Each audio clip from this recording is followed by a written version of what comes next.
Thank you everybody for coming. First off, I want to thank you all for coming to SaltConf 16. This is an event that we look forward to at SaltStack, and it would not be possible without your attendance. So thank you for that. At a brief introduction, my name is Mark Hopper. I am a solution engineer for SaltStack. I cover the West, particularly the Pacific Northwest, but I've been in SaltStack about 18 months, which is, at SaltStack land, that's kind of an eternity. We grow so fast. So I'm accompanied by Nicole Thomas. She's the smart one. She's one of our engineers. She does a lot of amazing stuff, and we can talk a little bit about that towards the end of the presentation. But thank you for coming to Getting Started with SaltStack.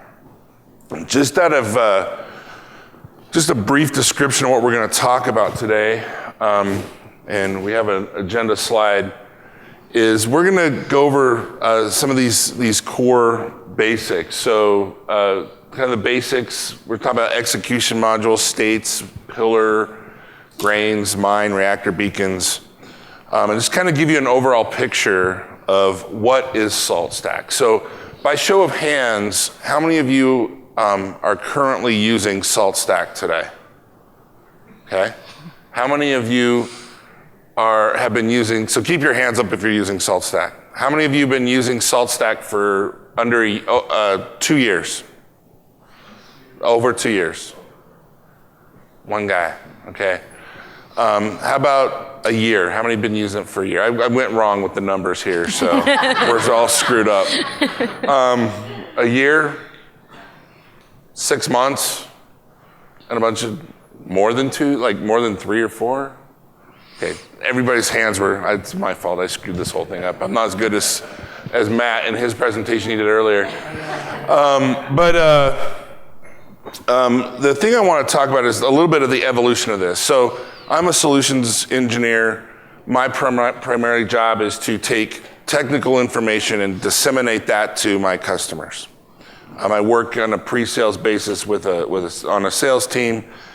And this presentation has kind of been a distillation or an evolution of information of what is salt, why is salt important, and how, more importantly to me in my daily job, is how is salt different from other solutions out there. So that's kind of the background of where this came from.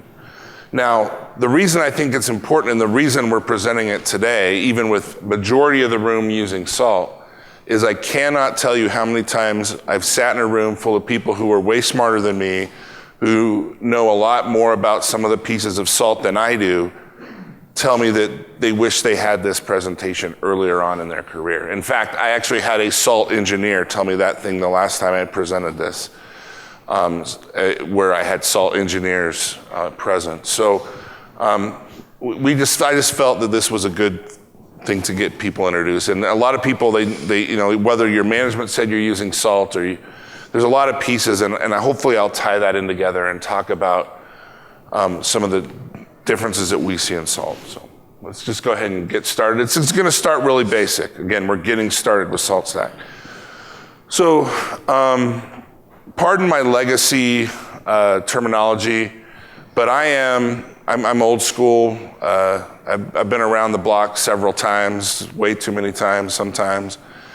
And so I use some older terminology occasionally. I was talking with somebody the other day, I even know what DOS is, and so some of you probably weren't even born when DOS was used. So, but we are a server, we're a client-server technology, and that's kind of archaic, particularly with talk about salt. But we have a salt master, the server, and then we have an agent that runs out in the data center.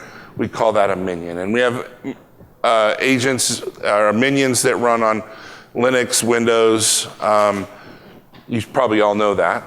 We do have agents that run on Solaris and AIX, as well as OS X.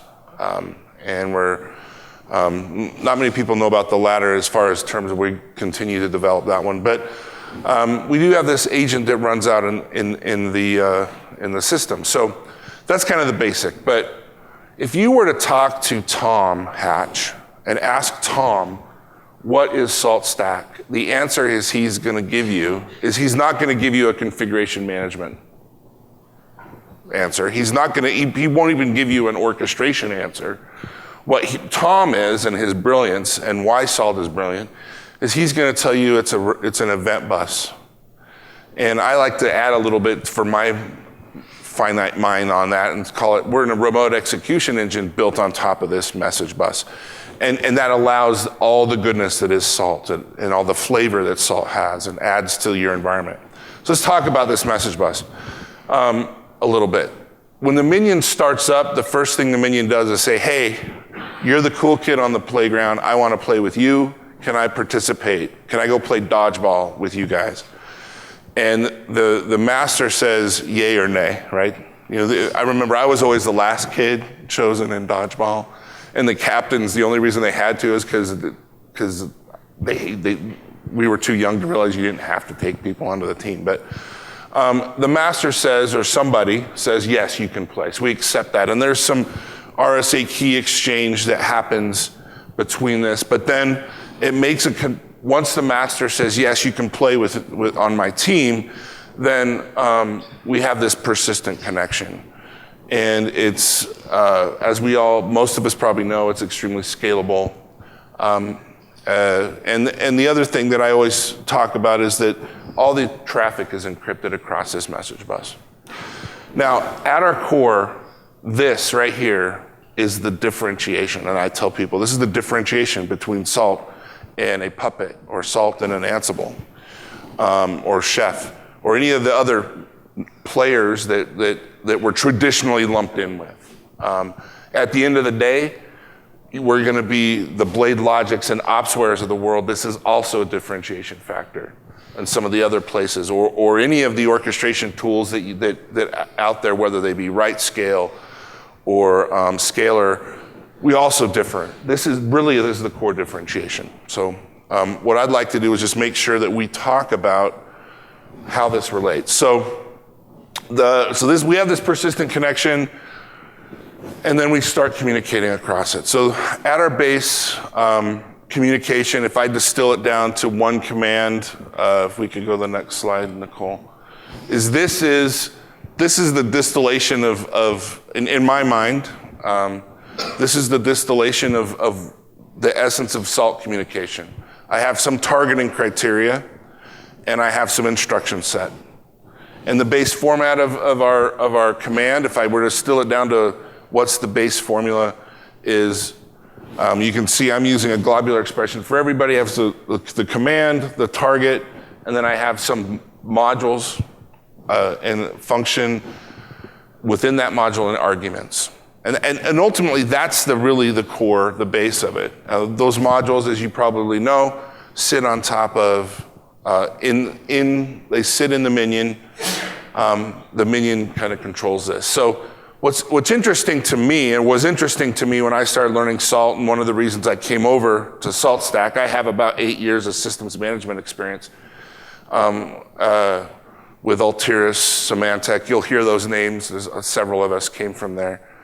But this is the whole methodology just was like, wow. And once I got it, my eyes lit up. But what happens is, and some of you may not know this, but when you send a command, everybody gets it. And then the minions self-select based on the targeting criteria, and then they execute. The minion executes based on the instruction set.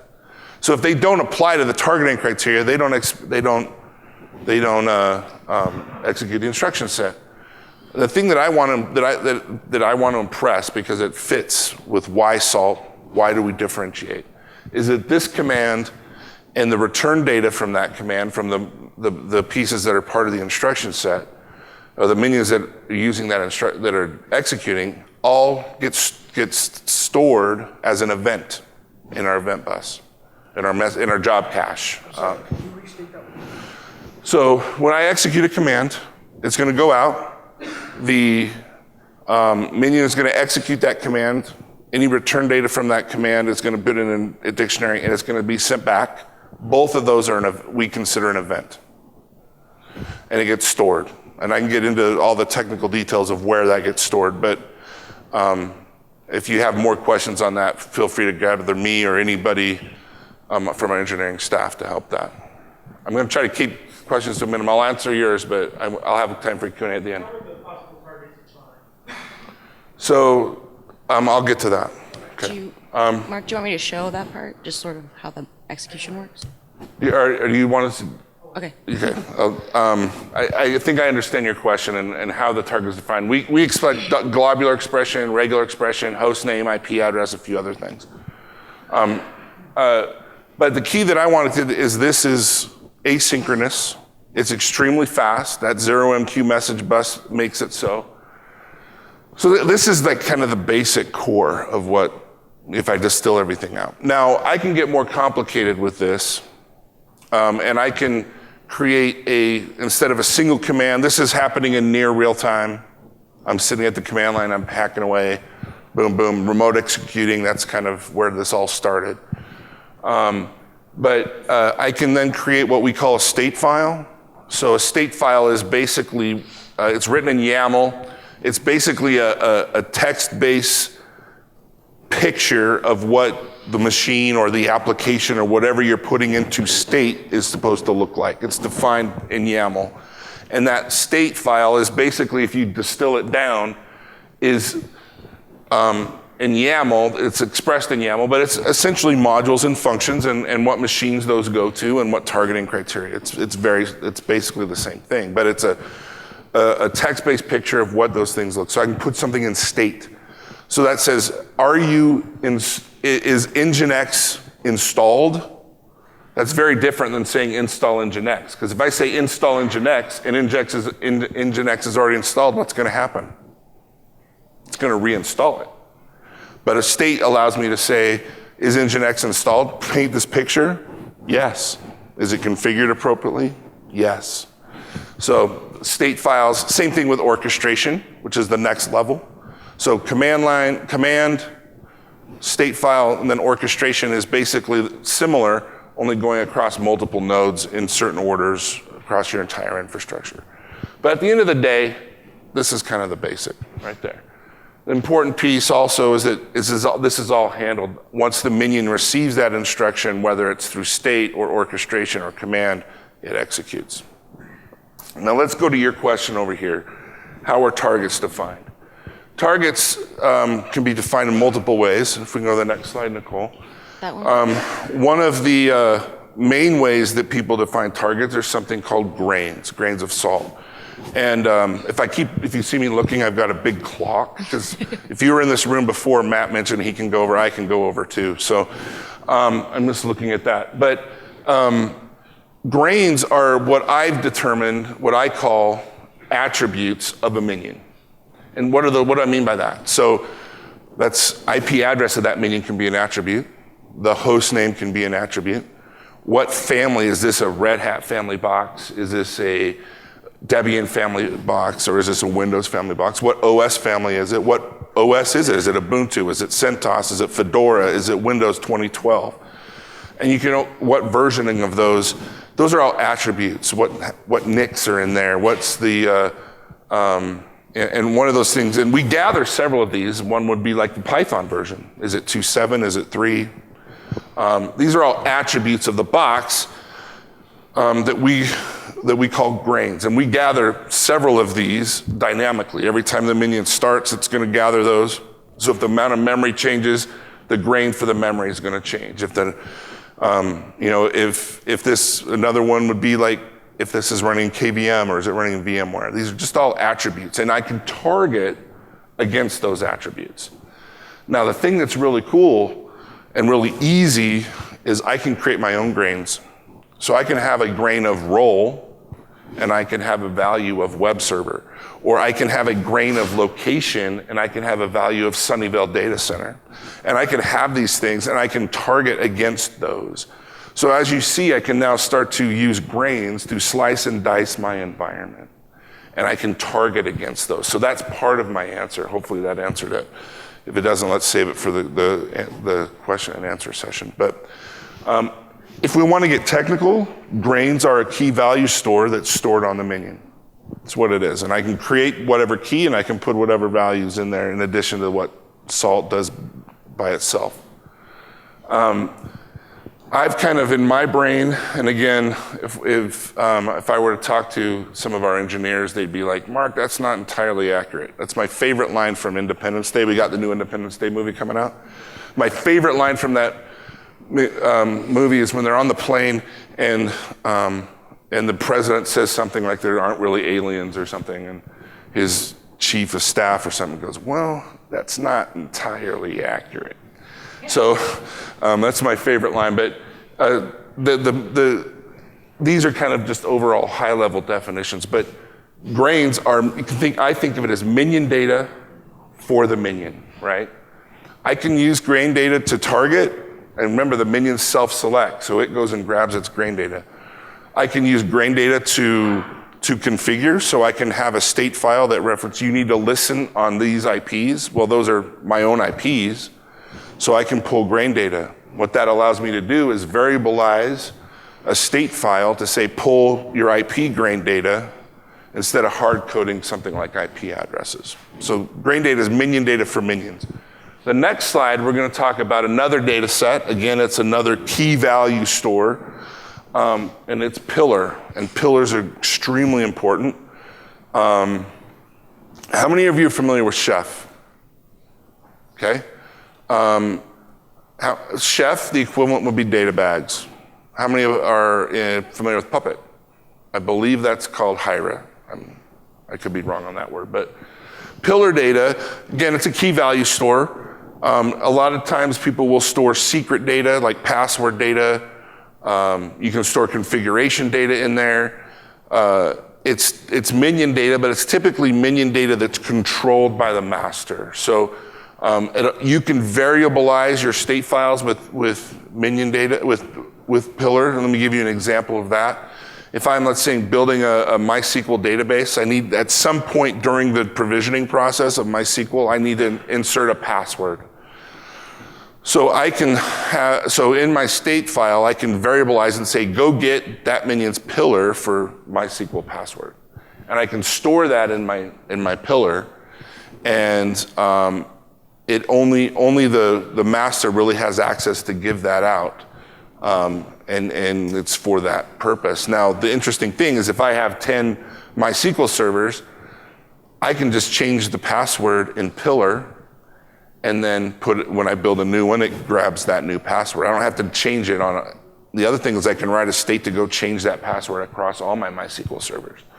Or let's say I have MySQL servers across different business units, and all the DBAs have different sets of passwords. I can have a single state file, but yet the pillar is going to, for those different environments, are going to reference different passwords. So pillar is a way to do that. How I like to think of pillar is minion data controlled by the master. So you have grains, minion data controlled and for the minion. Pillar, I like to think of it as minion data controlled and for the master. Again, it's not entirely accurate, Mark, but but that's kind of how I like to describe it. It is just a key value store. You can pretty much store anything. In fact, we actually use Pillar to turn on beacons, which I'll talk about here, but we use it to configure settings on the minion. So you can put configuration things in there. All right, so the next slide talks about a third data set. And this third data set is, and last time I gave this presentation, someone asked, Mark, what about minion data for other minions? Particularly it was in reference to grains. So now you have what we call the mine. And this also highlights one of the things I love about salt is we have grains of salt, we have a pillar of salt, and we have a salt mine. I love to get a little witty with my verbiage sometimes, and so I kind of really like that, but that's just a side note. But the mine is very interesting and I think very useful, and I think it's something that's extremely underutilized by our community. And what that is it is a place for minion data for other minions. So let me give you an example that I use all the time with my customers. I have a demo set up, and in that demo setup, I have a front-end load balancer, and I have a single web server. And what I have done is I have a couple demos that utilize this. One would be, I need to spin up a new web server based on some kind of criteria in an automated fashion. And so what I've done is I've orchestrated, so I've used a combination of state files and orchestration files, that every time I build a web server, the first thing it does is it takes its grain value of its IP address and it puts it in the salt mine. That's the first thing it does. Builds it, it installs I typically use Nginx, but it builds that out and takes its IP address and stores it in the salt mine. The second thing, and from my orchestration routine, my web server build out is not complete yet, even though it's installed the application, it's configured the application, it's put its IP address in the salt mine. The next thing it does is it tells the load balancer to go reconfigure itself. So can someone guess how my load balancer reconfigures itself? Gets the IP address. I couldn't completely hear the answer, but it gets the IP address of all my web servers from the salt mine. So it actually queries the salt mine and says, go out and give me every machine that has a role of web server. So it's using grain data to target or to grab the data and give me the IP addresses. And then it configures itself. It's just an HA proxy. It's extremely simple. It just creates a text file and populates all the IP addresses of every machine that has a web server in my environment. Now, in a production environment, you're going to tailor that even. You're going to have web servers you don't want in that particular load balancer. I get that. But in my simplistic view, and then at that point, the web server is complete. So how the orchestration work, in my case, what it does is it goes in, first thing orchestration, and it goes out and tells Salt Cloud spin up an Ubuntu box. The second thing is put that box in high state, which in my high state is listed for that node to install Nginx and configure it. Step 3, it tells the load balancer to then go configure itself. So it's a push from the question was it a push or pull methodology? The question is, it's like Salt, it's a push from the master out, and then the minion pulls the various minions, either the web server or the HA proxy load balancer, to pull that data down. So then now I just reverse that when I take a web server offline. And so when I take a web server offline, the first thing it does is it removes it from the load balancer, and then I just takes it out of the salt mine, and then I destroy the web server. And so it doesn't matter in my case how many web servers I have up or down, my load balancer is going to add those to the pool. Now, the salt mine is extremely useful for that. So I've determined, so if we go back, grains are minion data for the minion, pillar minion data controlled and used for the master, and then the mine is minion data for other minions. And that allows me to configure from an orchestration point of view. If my middleware server dies, I can use the salt mine to configure upstream or downstream information about other minions. And I think that's crucially important to understand above and beyond regular configuration management. When I start talking about orchestrating and I start talking about orchestrating infrastructures, we have mechanisms to pull that information and to be able to configure, to variabilize my state files or my orchestration, and then those are easier to administer.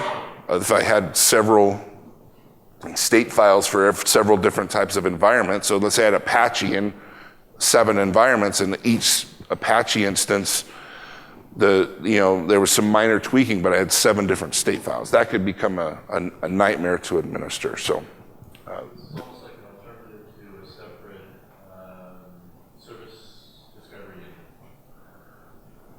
yeah, you could think of that. when you start talking about service discovery engines and dependency mapping and all that kind of stuff, it can get pretty complicated. But you can put the information into these things and pull it out. Let me give you a prime example. We have a customer that they use. The one thing I want to mention because of this question is Pillar can be on our system, or we have what we call external Pillar. So we can actually reference information in a third-party system. I have a customer that's referencing, they wrote an external Pillar to their CMDB database. So when someone wants to spin up new machines, they're getting information, they put it in their CMDB, some mechanism, I don't know if it's a person or not, puts information in the CMDB, and then when they spin up a machine, it goes and grabs its Pillar data from the CMDB to know what its configuration is, and then it self-configures. So that's a pretty cool solution.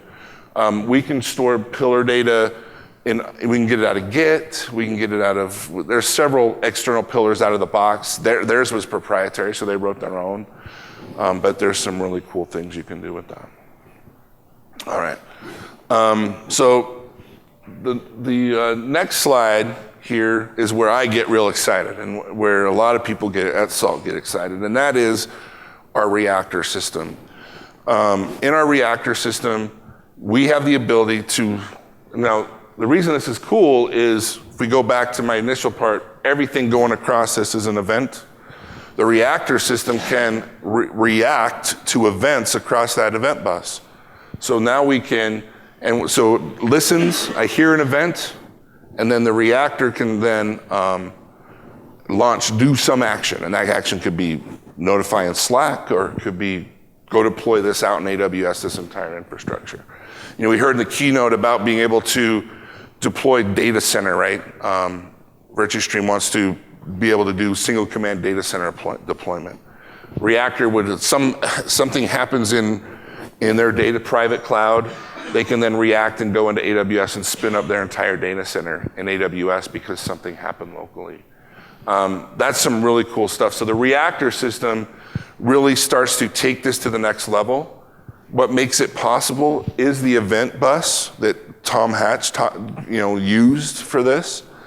The other thing that's cool is I can listen to outside events. So I can send, let's say, a webhook into our open API, and the Reactor can react to that. So you can react to external events or internal events and automate action and really create this event-driven infrastructure. So for the sake of time, I'm going to quickly go to the next slide. This is called beacons. Beacons are essentially little pieces of code on the minion that are listening for things. So things like service failure, processor load. There's file changes. So let me give you a couple of use cases.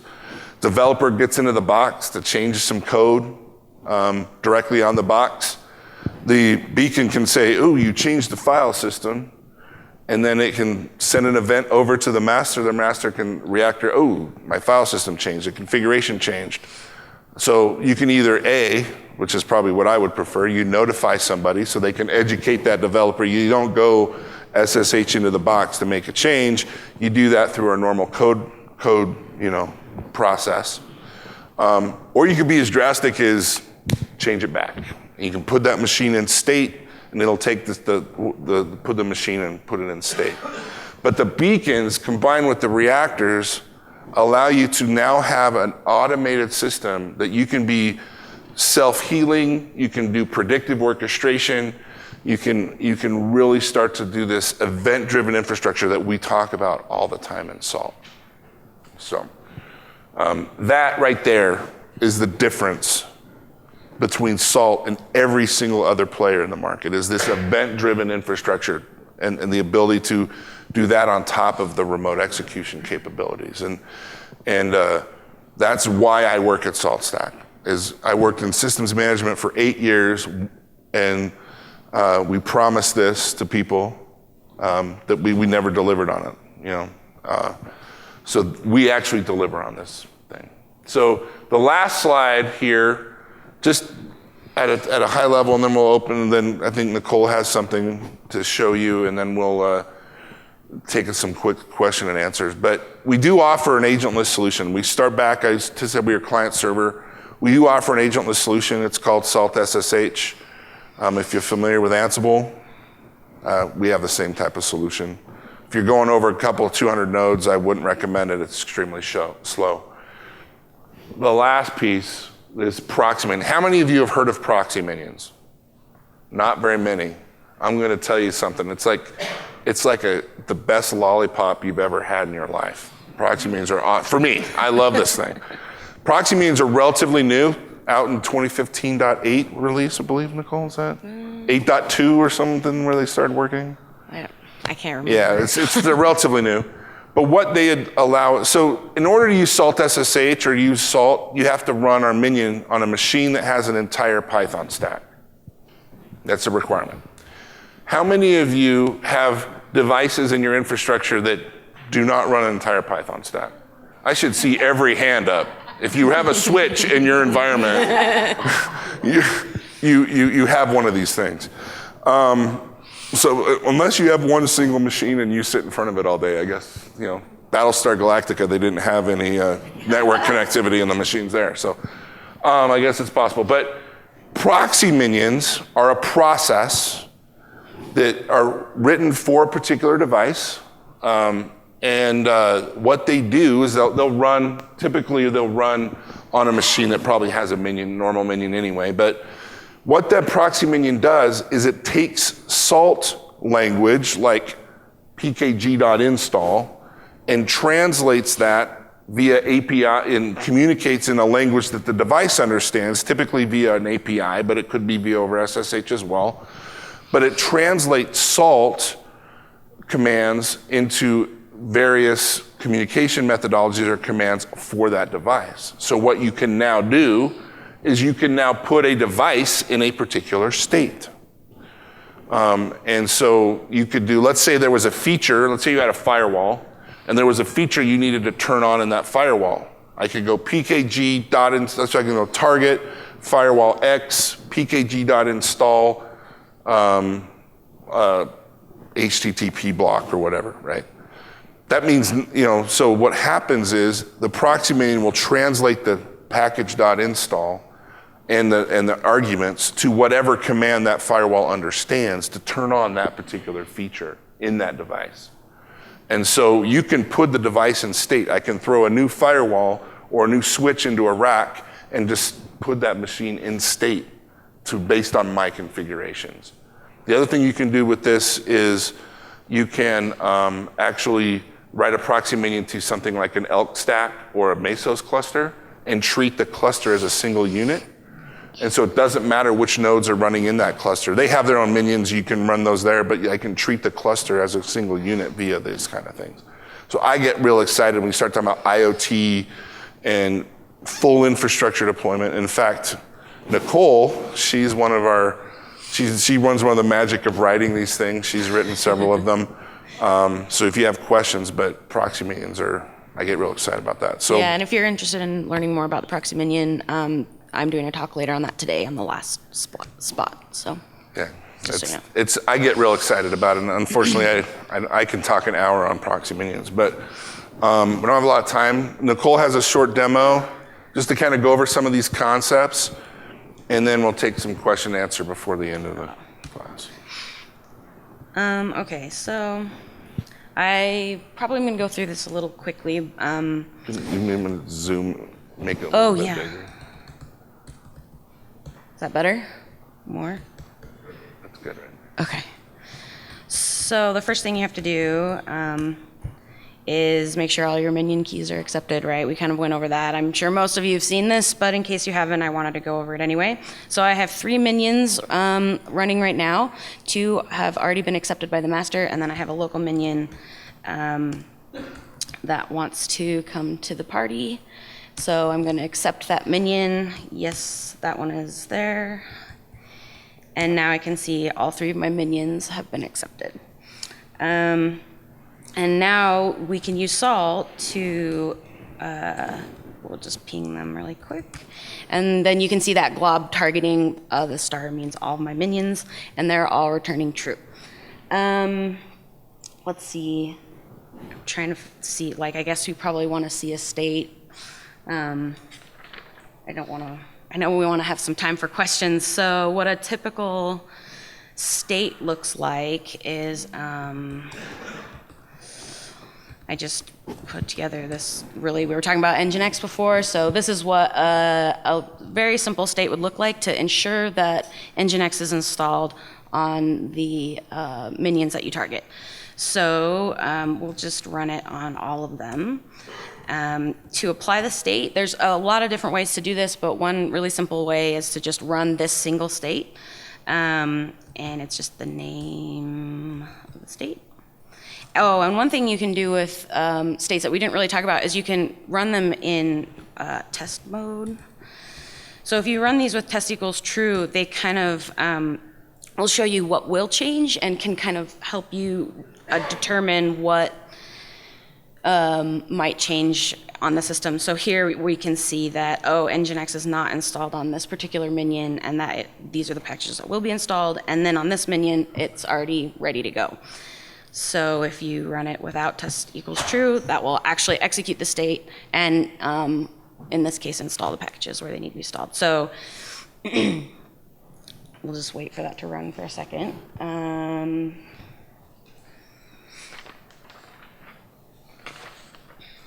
And just while that's running, you'll notice on here it says package Nginx is already installed. So kind of goes into that, it's not telling that box to install Nginx. It's saying you need to look like this picture. You need to be in this state, and that state involves Nginx being installed. So it didn't really do anything, but yet on these other two nodes, it did install it. So it's when you put it, our stateful execution, or something being stateful, it allows us to say, here's what you're supposed to look like, and if you're not in compliance with that picture, put yourself in to make sure you are in that picture. So that's a distinction. Otherwise, if I were to say install Nginx on the node that it was already there, it would have reinstalled over the top. That's generally, some applications can handle that, but we've all probably been there where we've done something on a machine or something reinstalled over the top and lost configurations, right? So. Yeah, and then here you can kind of see another nice thing about it is the changes dictionary. So if you said I wanted to upgrade this package, it would, if there was something there before, it would have had the old version, and now it's listing the new version that it installed. So that's kind of just a quick example. We talked about grains, so let's kind of look at what that looks like. I'll just look at, let's see. Just one. We can list all the grains that are on this particular minion. And there's a lot in here of things that you can use for various ways to target machines. Grains.items. And what grains.items does is it goes out to the minions that you've targeted, and it says, all right, what are all my grains? List them out here. We can also do something like getting a specific value. So say we wanted to know what the full name was for the operating system of all of our minions, we could do grains.get and then provide what we are looking for. So in this case, OS full name. And then it'll tell us what different kinds of boxes we're running. Pillar works in a similar way, only it is for pillar data instead of grains data. And sort of how that works is you can define the groups that are accessible via pillar. So how that works is you have a top file in the pillar directory, and you can define, all of my minions in this base, I have this base defined, and then all my minions have access to what I've defined a file called pillar common. And then I only want my local minion to have access to the GitHub pillar file. And a pillar file looks like, let's see, So I just put some empty flat data in there.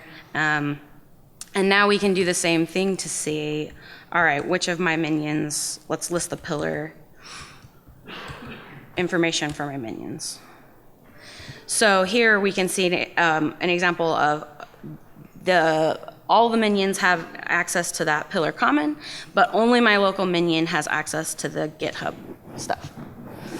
And then same thing here, you can also get data from here. So we'll do, so, and again, that's just showing just that pillar data. That's kind of just like a really fast overview of some of the things that we've talked about today. And I know we want to have some time for questions.